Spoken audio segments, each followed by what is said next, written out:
제25장.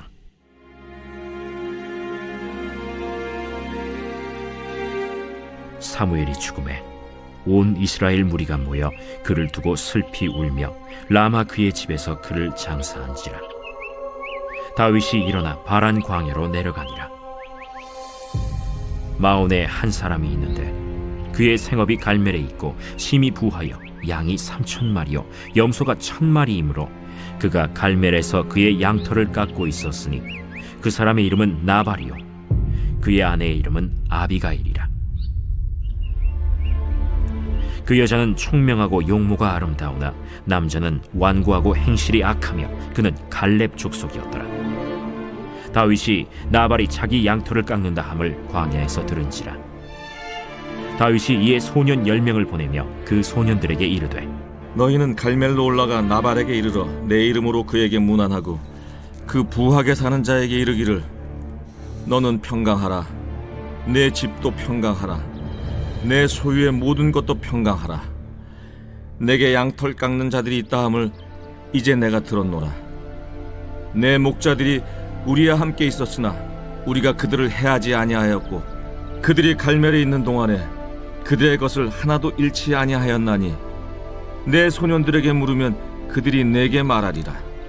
그런즉 내 소년들이 내게 은혜를 얻게 하라. 우리가 좋은 날에 왔은즉 내 손에 있는 대로 내 종들과 내 아들 다윗에게 주기를 원하노라 하더라 하라. 다윗의 소년들이 가서 다윗의 이름으로 이 모든 말을 나발에게 말하기를 마치매 나발이 다윗의 사환들에게 대답하여 이르되, 다윗은 누구며 이 세 아들은 누구냐? 요즘에 각기 주인에게서 억지로 떠나는 종이 많도다. 내가 어찌 내 떡과 물과 내 양털 깎는 자를 위하여 잡은 고기를 가져다가 어디서 왔는지도 알지 못하는 자들에게 주겠느냐? 이에 다윗의 소년들이 돌아서 자기 길로 행하여 돌아와 이 모든 말을 그에게 전하매 다윗이 자기 사람들에게 이르되, 너희는 각기 칼을 차라 하니 각기 칼을 차매 다윗도 자기 칼을 차고 400명가량은 데리고 올라가고 200명은 소유물 곁에 있게 하니라. 하인들 가운데 하나가 나발의 아내 아비가일에게 말하여 이르되, 다윗이 우리 주인에게 문안하러 광야에서 전령들을 보냈거늘 주인이 그들을 모욕하였나이다. 우리가 들에 있어 그들과 상종할 동안에 그 사람들이 우리를 매우 선대하였으므로 우리가 다치거나 잃은 것이 없었으니 우리가 양을 지키는 동안에 그들이 우리와 함께 있어 밤낮 우리에게 담이 되었음이라. 그런즉 이제 당신은 어떻게 할지를 알아 생각하실지니 이는 다윗이 우리 주인과 주인의 온 집을 해하기로 결정하였음이니이다. 주인은 불량한 사람이라 더불어 말할 수 없나이다. 여러분 반갑습니다. 오늘도 큐트레어는 기막힌 하루입니다. 본 말씀 사무엘상 25장 1절부터 17절의 말씀입니다. 자, 오늘 말씀을 보면 다윗과 나발의 갈등 상황이 벌어지고 있습니다. 우리가 오늘 본문에서 주목해야 할 것은 이들 사이에 오고 가는 대화입니다. 말은 곧 그 사람이라고 합니다. 우리가 입으로 쏟아내는 언어가 바로 그 사람의 신앙과 인격을 그대로 드러내는 것입니다. 자, 그래서 우리는 오늘 본문을 통해 이 말에 대해서 함께 좀 나눠보기를 원합니다. 자, 먼저 첫 번째로 나발은 악한 자에게 악한 말을 합니다. 자, 오늘 2절 3절 말씀에 마온에 한 사람이 있는데 그의 생업이 갈멜에 있고 심히 부하여 양이 3,000마리요 염소가 1,000마리이므로 그가 갈멜에서 그의 양털을 깎고 있었으니 그 사람의 이름은 나발이요 그의 아내의 이름은 아비가일이라. 그 여자는 총명하고 용모가 아름다우나 남자는 완고하고 행실이 악하며 그는 갈렙 족속이었더라 그랬습니다. 자, 오늘 성경에는 나발이라고 하는 한 부자가 등장합니다. 그런데 성경이 이 사람에 대해서 주목하는 것이 무엇인가 하면 그 사람의 됨됨이입니다. 자, 3절에서는 이 나발이 완고하고 행실이 악하다고 합니다. 여기서 완고하다는 말은 고집이 세고 독선적이라는 뜻입니다. 또 17절에서는 불량한 사람이라고 했는데 새 번역은 이것을 성격이 불같은 사람이다 라고 번역해 놓았습니다. 자, 이렇게 성경은 나발이 매우 교만하고 혈기 충만하며 또 다른 사람에 대한 동정심이나 긍휼이 전혀 없는 그런 악한 사람이라는 것을 드러내고 있는 것입니다. 자, 그런데 이 사람의 이런 악한 내면 상태가 열매로 드러나는 것이 바로 그의 언어입니다. 자, 다윗은 부자인 나발에게 먹을 것을 나눠주기를 요청합니다. 그러자 10절 11절에서 나발이 이렇게 대답하고 있습니다. 나발이 다윗의 사원들에게 대답하여 이르되 다윗은 누구며 이새의 아들은 누구냐? 요즘에 각기 주인에게서 억지로 떠나는 종이 많도다. 내가 어찌 내 떡과 물과 내 양털 깎는 자를 위하여 잡은 고기를 가져다가 어디서 왔는지도 알지 못하는 자들에게 주겠느냐 한지라 그랬습니다. 자, 여러분, 지금 나발이 하는 말이 무엇입니까? 오늘 다윗을 향해서 다윗은 누구며 이새의 아들은 누구냐? 라고 합니다. 여러분, 지금 이 말은요, 다윗이 누군지 몰라서 하는 말이 아닙니다. 특별히 이새의 아들이라는 말은 평소에 사울이 다윗을 비하할 때 쓰던 표현입니다. 또 주인에게서 억지로 떠나는 종이 많도다 라는 말도 다윗이 사울에게 도망쳐 쫓기고 있는 상황을 비꼬며 하는 말인 것입니다. 자, 이것을 보면 지금 나발은 다윗이 어떤 형편에 있는지 너무나 잘 알고 있었습니다. 그러면서 다윗의 아픈 것만 건드리면서 무시하고 비하하고 조롱하고 있는 것입니다. 여러분, 중요한 것은 이것입니다. 나발이 왜 이렇게 함부로 남을 무시하고 상처 주는 말을 쏟아냅니까? 그것은 그가 마음이 완고하고 불량한 악한 사람이기 때문입니다.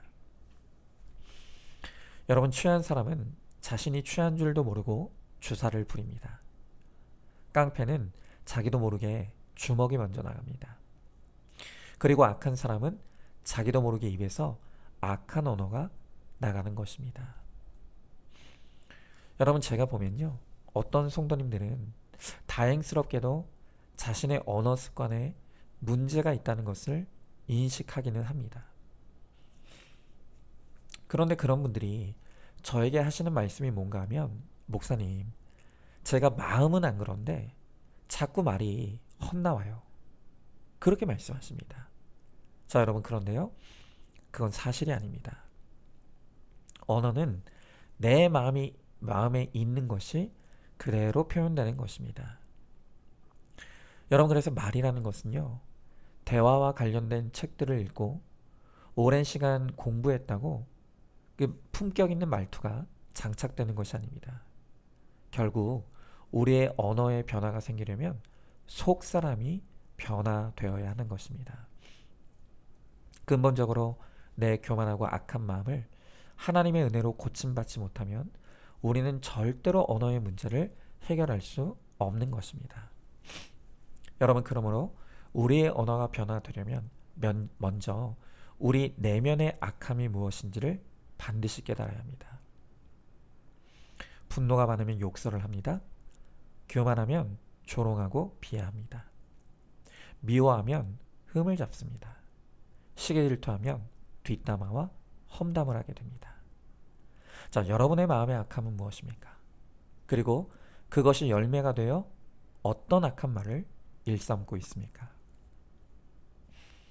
말씀 앞에서 주님이 드러내시는 내면의 죄를 회개함으로 악한 말을 고침받으시기 바랍니다.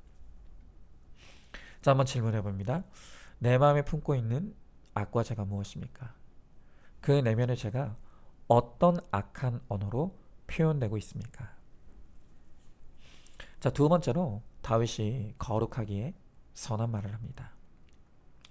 자, 오늘 4절 5절의 말씀에 보니까 다윗이 나발이 자기 양털을 깎는 담을 광야에서 들은지라. 다윗이 이에 소년 10명을 보내며 그 소년들에게 이르되 너희는 갈멜로 올라가 나발에게 이르러 내 이름으로 그에게 문안하고 그랬습니다. 자, 지금 다윗은 광야에서 혹독한 하나님의 훈련을 받고 있습니다. 이 광야의 훈련을 통해서 하나님께서 다윗에게 이루시고자 하는 것은 바로 겸손입니다. 다윗이 광야의 훈련을 통해 겸손해졌습니다. 그랬더니 그의 입에서도 겸손한 언어가 흘러나옵니다. 여러분, 거룩은 곧 겸손이고 겸손이 곧 거룩입니다. 오늘 8절에서 다윗이 이렇게 말하죠. 그런즉 내 소년들이 내게 은혜를 얻게 하라. 우리가 좋은 날에 왔은즉 내 손에 있는 대로 내 종들과 내 아들 다윗에게 주기를 원하노라 하더라 하라 그랬습니다. 여러분, 다윗이 이 나발을 향해서 자기 자신을 아들 같은 다윗이라고 말합니다. 나를 자식같이 여겨달라는 것입니다. 이렇게 상대방을 높이고 자신은 한없이 낮추며 다윗은 할 수 있는 대로 겸손한 모습으로 나발에게 나가고 있습니다. 여러분, 겸손의 언어는 거룩한 주의 백성들이 구사해야 될 가장 중요한 언어라고 할 수 있습니다. 이 겸손의 언어를 잘 쓸 때 우리가 구원을 감당할 수 있는 것입니다. 여러분, 특별히 우리가 우리의 가정에서 구원을 위해 이 겸손의 언어를 잘 써야 합니다. 자, 그러면 우리가 구원을 위해서 겸손의 언어를 쓴다는 것이 도대체 구체적으로 무엇을 의미합니까? 바로 그것이 골로새서 3장에 잘 나와 있습니다. 자, 오늘 골로새 3장 18절부터 21절의 말씀에 보면 성경이 이렇게 말하고 있습니다. 아내들아, 남편에게 복종하라. 이는 주 안에서 마땅하니라. 남편들아, 아내를 사랑하며 괴롭게 하지 말라. 자녀들아, 모든 일에 부모에게 순종하라. 이는 주 안에서 기쁘게 하는 것이니라. 아비들아, 너희 자녀를 노엽게 하지 말지니 낙심할까 함이라. 자, 오늘 이 골로새 3장 18절부터 20절의 말씀에 보면 가정의 구성원들이 각자 어떤 겸손의 언어를 써야 하는지, 무엇이 가정을 구원하는 언어인지를 가르쳐주고 있습니다. 그러면서 먼저 아내들을 향해 복종의 언어를 써야 한다고 합니다. 여러분, 복종이라는 단어는 상관의 명령에 절대적으로 따르는 군대 용어입니다. 바로 이런 절대적인 복종의 언어를 남편들에게 써야 한다는 것입니다. 이런 복종의 언어가 아니면 남편들은 절대로 아내의 사랑을 느끼지 못합니다. 여러분, 이것은 여자를 무시하는 게 아닙니다. 이 복종의 언어가 아니면 남편들에게 아내의 사랑이 전달되지 않습니다. 만약 아내들이 이 복종의 언어를 쓰지 않고 남편을 무시하는 태도로 말하고 행동한다면 여러분의 100가지 행동 중에 99가지는 모두 쓰레기통에 버려지게 되는 것입니다. 복종하는 것이 주 안에서 마땅하다고 하십니다. 그러니까 어기면 파괴입니다. 이렇게 한 구절로 간단하게 적힌 것은 다른 군소리가 전혀 필요가 없다는 뜻이기도 합니다. 자, 또 남편들을 향해서는 사랑의 언어를 쓰라고 하십니다. 여러분, 이 사랑은 에로스의 육체적 사랑이 아니라 아가페의 무조건적인 사랑입니다. 남편이 바로 이 아가페의 사랑의 언어를 쓰지 않으면 수많은 오해와 갈등과 의심을 불러일으킬 뿐 아내는 사랑을 느낄 수가 없습니다. 남편의 사랑은 예수님의 성육신의 사랑입니다. 아내를 위해 죽는 사랑입니다.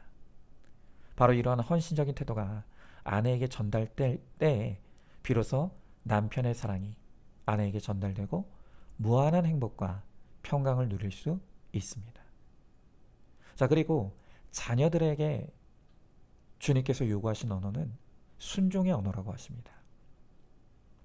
자, 성경에서 부모에게 순종하라고 하는 것은 아내가 남편에게 하는 복종의 언어보다 훨씬 더 강한 의미입니다.